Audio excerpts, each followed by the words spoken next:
Sadr City, formerly known as Saddam City, is a suburb district of the city of Baghdad, Iraq. It was built in 1959 by Prime Minister Abdul Karim Qasim and later unofficially renamed Sadr City after Ayatollah Muhammad Sadiq al-Sadr. Sadr City is one of 9 administrative districts in Baghdad, a public housing project neglected by Saddam Hussein. Sadr City holds around 1 million residents. History: Sadr City was built in Iraq in 1959 by Prime Minister Abdul Karim Qasim in response to grave housing shortages in Baghdad. At the time named Revolution City, it provided housing for Baghdad's urban poor, many of whom had come from the countryside and who had until then lived in appalling conditions. It quickly became a stronghold of the Iraqi Communist Party, and resistance to the Ba'athist-led coup of 1963 was strong there. In 1982, the district was renamed Saddam City, after the foreign occupation of Baghdad in April 2003. The district was unofficially renamed Sadr City after deceased Shiite leader Muhammad Sadiq al-Sadr.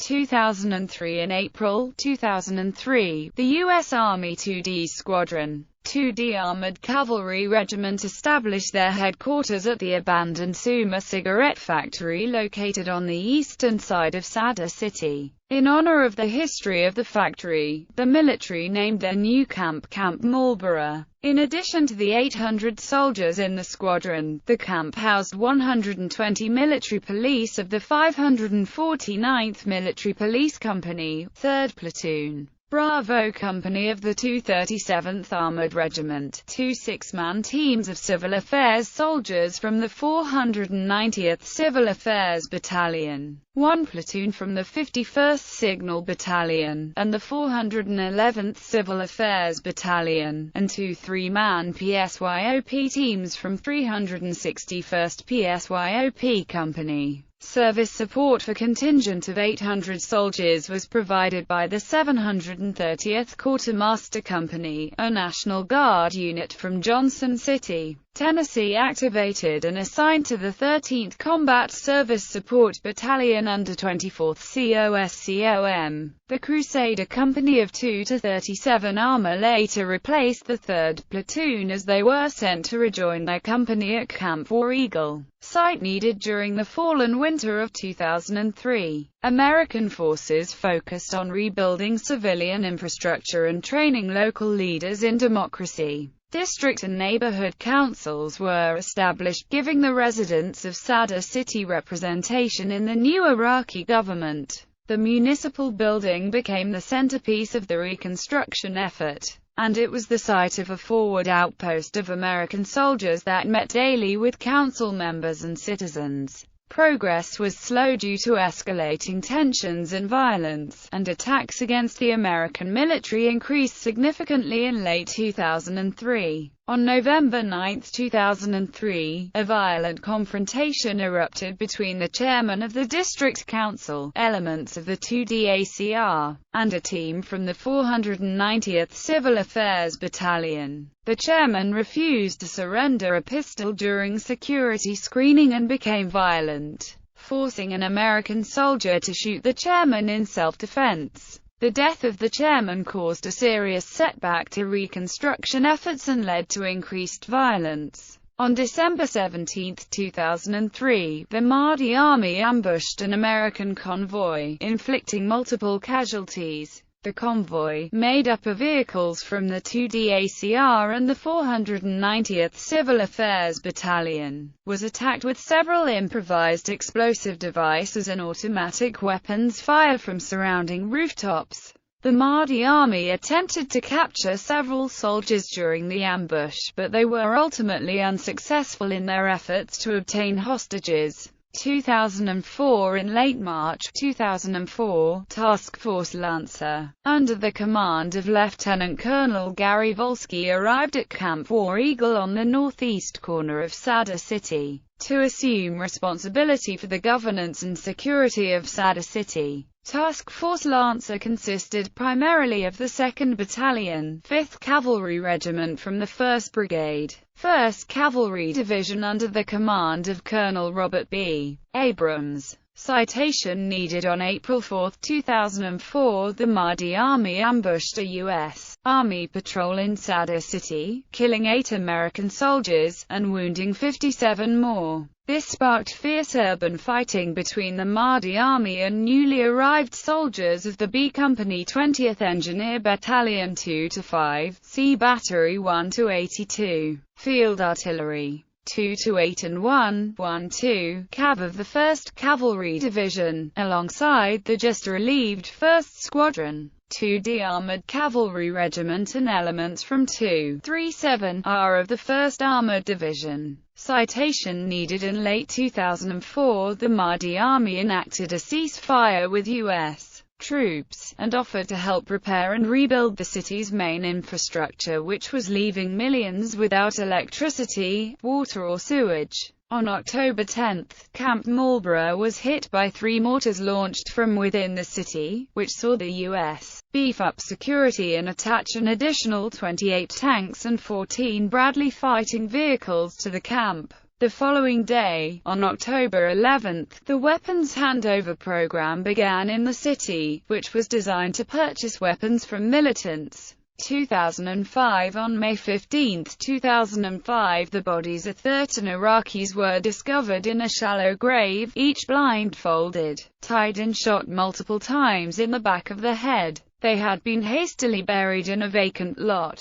On May 18, gunmen shot and killed Ali Mutabes Akr, a transport ministry driver. On May 23, a car bomb exploded outside a crowded restaurant, killing 8 Iraqis and wounding an additional 89. On March 12, 3 car bombs exploded, killing 35 people. On July 1, a car bomb exploded in an open-air market, killing 77 and wounding 96. In August 2005, the Iraqi government and the U.S. Army locked down Sadr City for 3 days to search houses for hostages and death squads. Some hostages were found and freed. Multiple death squad leaders were arrested. In these 3 days, the number of murders in Baghdad reached the lowest level ever, comparing to the average of the previous months of the U.S.-led war. 2006 On October 24, 2006, the U.S. Army locked down Sadr City while searching for a kidnapped U.S. soldier. During the lockdown, deaths dropped by 50%.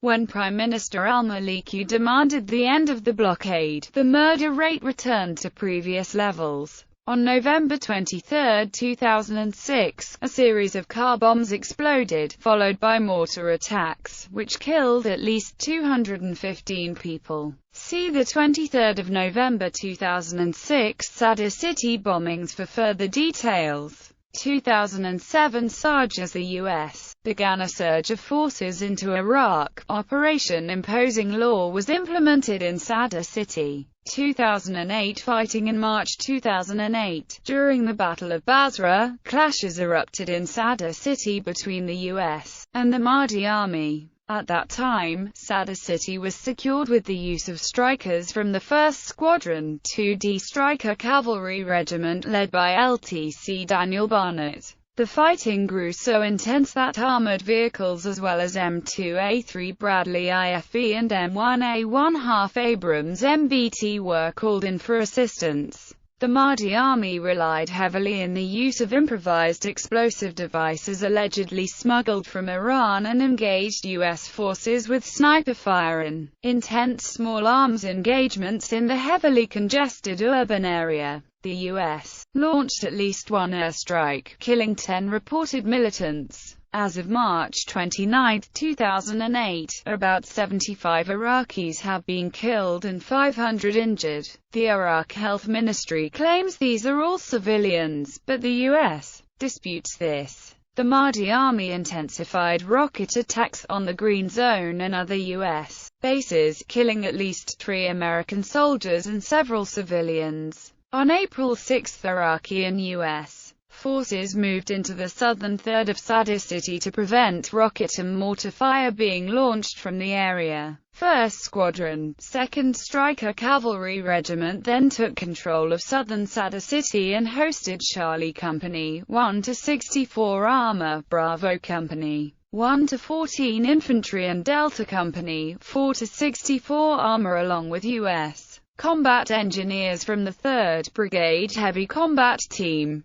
4th Infantry Division, who began construction of a concrete barrier along Al-Quds Street to seal the southern third of the city off and allow reconstruction to take place. On May 1, 2008, C. 1-64 and B. 1-14 killed 28 Mahdi fighters just north of the concrete barrier. Over the next month, the Mahdi army launched a number of attacks on the troops building the barrier, but sustained heavy losses. Heavy engineer support for building the wall was provided by 821st Horizontal Engineer Company, 769th Eng. BN, 35th Eng. BDE. On May 3, 2008, soldiers from Charlie Company, 2-30 Infantry, 10th Mountain Division placed additional barriers along the eastern boundary of Sadr City to isolate the militants' stronghold, but met heavy resistance as Mahdi fighters attacked the soldiers with RPGs, IEDs, and small arms fire. The Mahdi fighters were able to destroy 2 HMMWVs and 2 MRAPs. However, the unit responded with combined air and ground strikes and used tanks, attack helicopters, and heavy weapons to repel the assault while claiming the deaths of nearly 30 militants. On May 10,